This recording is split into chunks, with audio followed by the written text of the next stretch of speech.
Auzubillahiminash-shaytanir-rajim. Bismillahir-rahmanir-rahim. Assalamu alaikum, dear students. This is object-oriented programming for BS Computer Science 6th semester.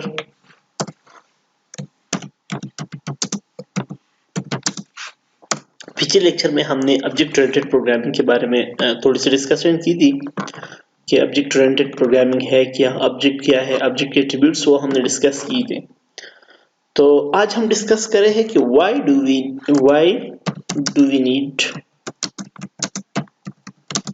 Object oriented programming. Object oriented programming की जरूरत क्यों है, मतलब क्यों object oriented की जरूरत पड़ गई। तो ऑब्जेक्ट ओरिएंटेड प्रोग्रामिंग से पहले आप लोगों को मैंने बताया था कि हमारे पास ट्रेडिशनल प्रोग्रामिंग थी, या हमारे पास जो ऑब्जेक्ट ओरिएंटेड प्रोग्रामिंग से पहले जो प्रोग्रामिंग थी उसमें सबसे पहले जो प्रोग्रामिंग थी उसको कहा जाता था प्रोसीजरल प्रोग्रामिंग।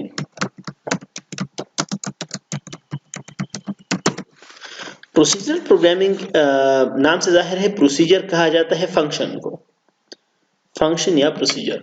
तो सबसे पहले इससे भी जो पहले प्रोग्राम थी उसमें क्या होता था कि लिस्टिंग ऑफ इंस्ट्रक्शंस, जो पूरा का पूरा प्रोग्राम होता था वो एक लिस्ट की शक्ल में होता था। मतलब सारे इंस्ट्रक्शन जो थे वो एक फाइल में, एक प्रोग्राम के अंदर एक लिस्ट की शक्ल में होती थी। ठीक है, तो मतलब प्रोग्राम जो था वो लेट सपोज मैं ये कहूँ कि ये लेट सपोज मेरा प्रोग्राम है। इधर मैं एक बॉक्स इंसर्ट करता हूं, टेक्स्ट बॉक्स। लेट सपोज ये बॉक्स मैंने इंसर्ट की। अब इस बॉक्स में लेट सपोज मैं इंस्ट्रक्शंस लिखता हूं।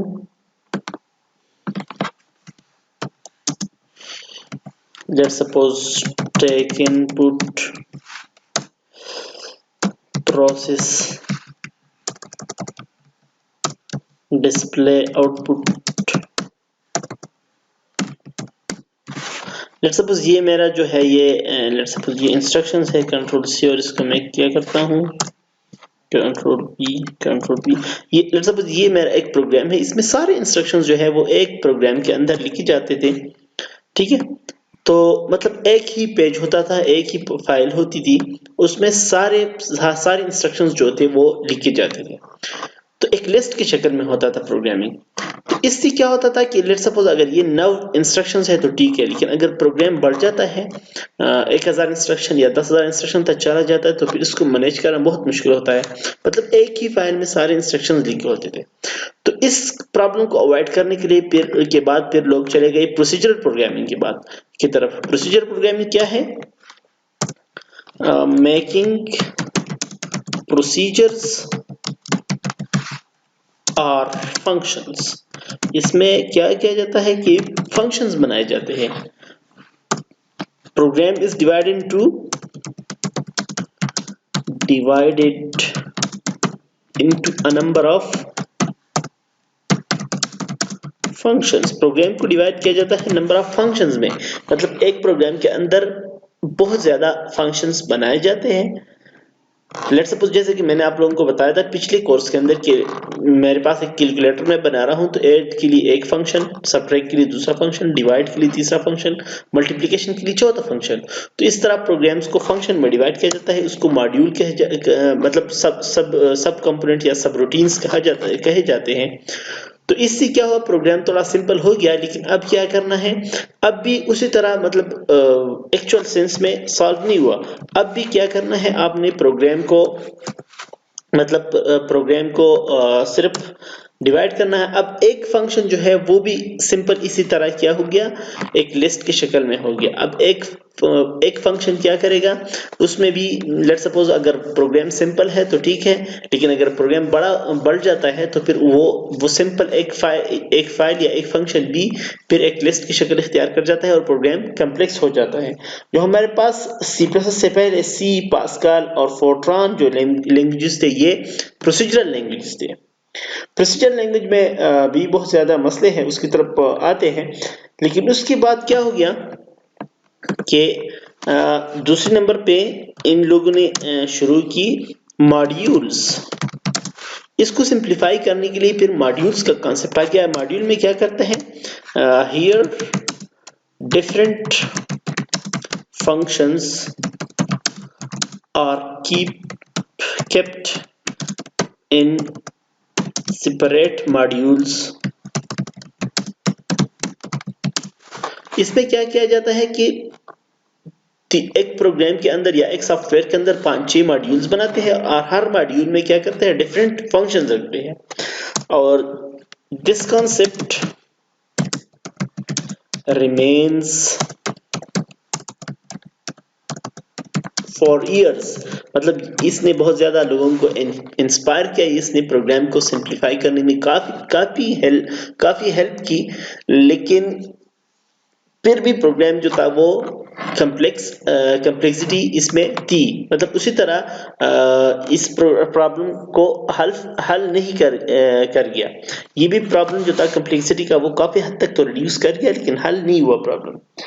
तो इसको जो है इसको स्ट्रक्चरल प्रोग्रामिंग पे कहा गया, स्ट्रक्चरल प्रोग्रामिंग। तो आजकल हम कहते हैं कि ऑब्जेक्ट ओरिएंटेड प्रोग्रामिंग से पहले जो था वो प्रोसीजरल प्रोग्रामिंग या स्ट्रक्चरल प्रोग्रामिंग चल रहा था। तो ये जो मॉड्यूल वाला कॉन्सेप्ट था इसको स्ट्रक्चरल प्रोग्रामिंग कहा गया। इसने प्रोग्राम को एक स्ट्रक्चर दी, लेकिन पूरी तरह प्रॉब्लम को हल नहीं किया गया।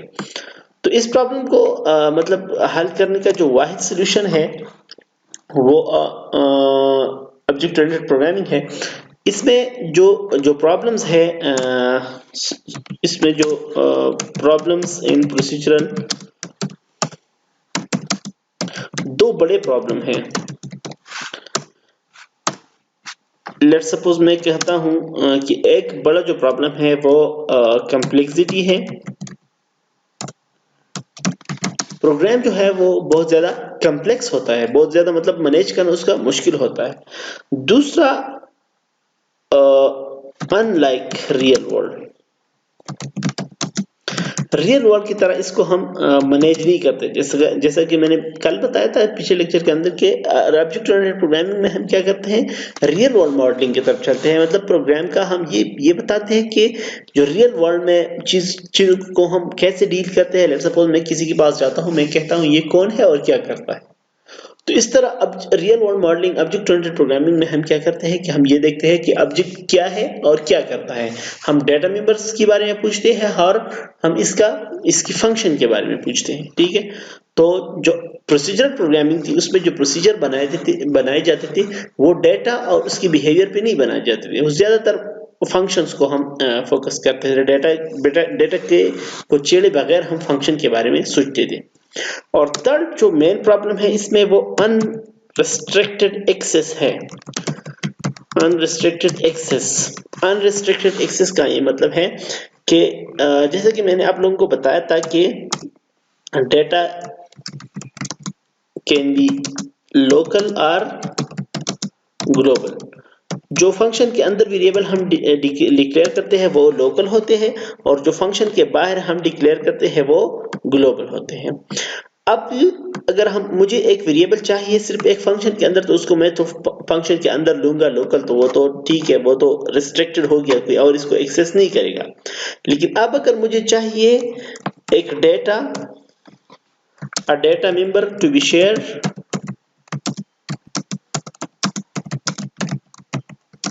among two functions, अब मुझे चाहिए कि सिर्फ दो फंक्शंस के दरमियान मैं एक डेटा मेंबर को शेयर करूं, तो उसको मैं बनाऊंगा ग्लोबल। और जब भी मैं किसी डेटा मेंबर को ग्लोबल बनाता हूं तो उसको ये दो फंक्शंस भी एक्सेस करेंगे, लेकिन और भी लोग इसको एक्सेस कर पाएंगे, ठीक है। तो अब इसका जो एक्सेस है वो रिस्ट्रिक्ट नहीं हुआ। अब डेटा मेंबर को कोई भी बंदा एक्सेस कर सकता है या यूज कर सकता है। तो ये इसमें बहुत बड़ा मसला था प्रोसीजरल प्रोग्रामिंग में, कि अगर डेटा को हम लोकल करते हैं तो ये सिर्फ एक ही फंक्शन यूज करेगा, लेकिन अगर इसको हम ग्लोबल करेंगे तो ये सारे फंक्शन इसको यूज कर पाएंगे। अब मैं चाहता हूं कि सिर्फ दो ही फंक्शन इस डेटा को यूज करें, लेकिन फिर इस तरह का कोई वो रूल्स नहीं है कि मतलब मैं कहूं कि ये डेटा सिर्फ दो फंक्शन यूज करे, फिर और भी बंदी इसको यूज कर सकेंगे, ठीक है। तो मतलब अनरिस्ट्रिक्टेड एक्सेस जो है ये ये प्रोसीजरल प्रोग्रामिंग का बहुत बहुत बड़ा मसला रहा है। ठीक है, तो इन प्रॉब्लम्स को सॉल्व करने के लिए हमारे पास ऑब्जेक्ट ओरिएंटेड प्रोग्रामिंग आ गई। ऑब्जेक्ट ओरिएंटेड प्रोग्रामिंग क्या करती है, ये आप लोगों से मैंने डिस्कस किया था कि ऑब्जेक्ट ओरिएंटेड प्रोग्रामिंग जो है ये ऑब्जेक्ट्स को डील करते हैं, मोस्टली डील्स ऑब्जेक्ट्स। ऑब्जेक्ट को मैंने डिस्कस किया था कि वो चीज जिसके बारे में हम इंफॉर्मेशन कलेक्ट करते हैं तो उसको हम ऑब्जेक्ट कहते हैं।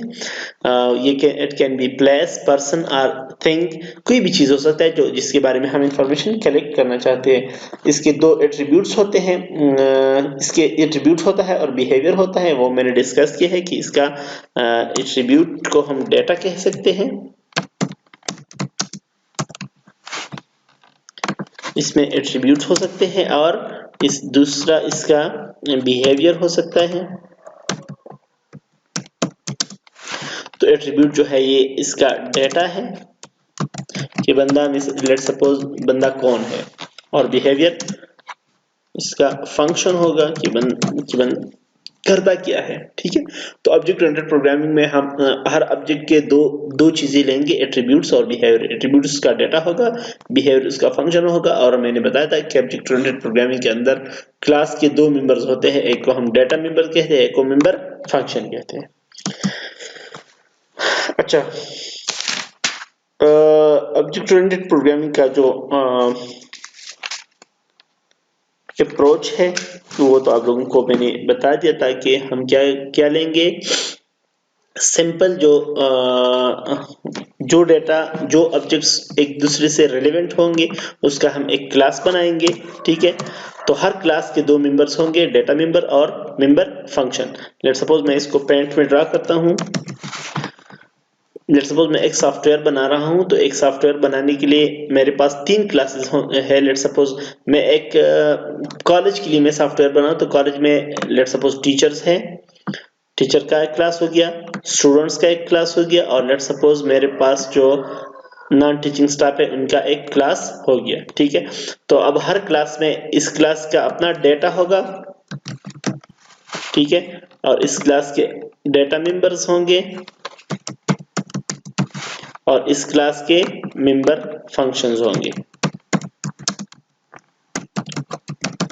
ठीक है, सिमिलरली इस क्लास का अपना डेटा होगा और इस क्लास का अपने फंक्शंस होंगे।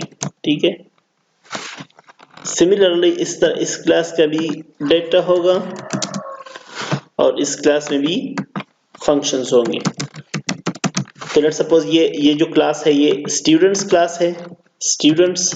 तो हम जो जो मेरा मतलब ये है कि जितनी भी मतलब ऑब्जेक्ट्स होंगे, सिमिलर ऑब्जेक्ट्स को हम एक जुदा या अलग क्लास में रखेंगे। ठीक है, ये टीचर्स का क्लास है, लेट्स सपोज ये टीचर्स का क्लास है, और ये जो है ये let's suppose non teaching staff है।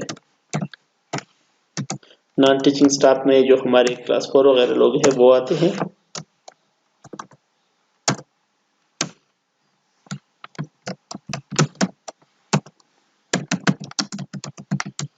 ठीक है, तो अब हर स्टूडेंट का नाम, father name, roll number, marks होंगे, और हर स्टूडेंट जो है वो कोर्स को रजिस्टर करेगा, कोर्स को डिलीट करेगा, कोर्स को पढ़ेगा, एग्जाम देगा।